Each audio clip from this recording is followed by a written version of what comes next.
How to see your Discord checkpoint. In this video, I will guide you step by step on how you can see your Discord checkpoint. The first thing you want to do is update your Discord app. Discord updates automatically on desktop. If not, then you want to click Ctrl+R to refresh. For mobile, you can head over to App Store or Play Store. Now, open the Discord app and log into your account. On your Home tab, you will find the checkpoint option. The card usually appears at the top right corner.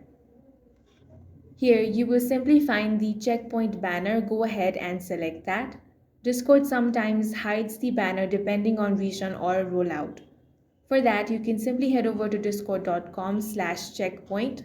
If checkpoint is available for your account, it will load and redirect you inside the Discord app or website. That's all for this video. If you found it useful, make sure to hit the like button and subscribe for more videos like this.